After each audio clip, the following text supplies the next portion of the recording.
Un homme voyageait tranquillement en train. Quand il a remarqué quelque chose d'inquiétant, il a regardé par la fenêtre, et a senti que quelque chose clochait. Sur le quai, un homme a passé un appel. Puis il a démonté son téléphone, pièce par pièce. Ensuite, il a quitté le quai à toute vitesse. Le passager n'y a pas prêté attention. Mais ce qui s'est produit ensuite l'a glacé. Le train venait à peine de démarrer. Il a vu l'hôtesse s'approcher discrètement des toilettes.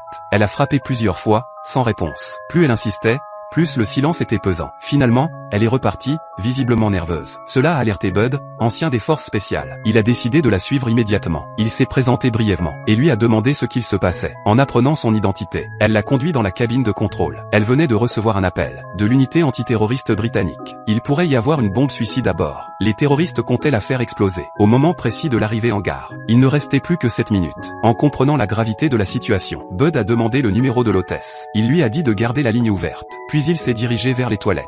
Au même moment, la police londonienne s'est positionnée à 3 km du quai. Bud est entré dans le compartiment sanitaire. La personne à l'intérieur n'était toujours pas sortie. Il a tenté d'appeler l'équipage, mais le train est entré dans un tunnel. Le signal a disparu brutalement. Il restait moins de 4 minutes. Bud cherchait une solution. Quand le train est ressorti du tunnel, le réseau est revenu d'un coup. Il a rappelé aussitôt le personnel. On lui a ordonné de ne rien faire d'imprudent. Une unité d'intervention attendait sur le quai. Mais Bud n'était pas d'accord. Si le train ralentissait en gare, et que le terroriste comprenait l'approche, il déclencherait la bombe immédiatement. Après avoir entendu son raisonnement, l'équipe a écouté son plan avec attention. Il allait pousser le suspect hors du train. Au moment exact de l'entrée en gare, le personnel devait simplement suivre son signal. Depuis la cabine, elle a entrouvert la porte. Bud s'est placé devant les toilettes. Il s'est préparé mentalement. Au même instant, il a tourné le loquet de l'enseigne, occupée, sur la porte. De l'autre côté, l'agent attendait, prêt à ouvrir au bon moment. Le loquet a pivoté lentement. La porte s'est ouverte. L'homme qui est sorti n'avait aucune bombe sur lui. Ils se sont observés quelques secondes. Tension palpable, regard figé. L'homme a avancé vers la sortie du wagon. Bud l'a suivi de près. Après une seconde vérification, rien de suspect en apparence. Il a rassuré l'hôtesse. Tout semblait sous contrôle. Mais soudain, sans prévenir, Bud a senti que quelque chose clochait encore.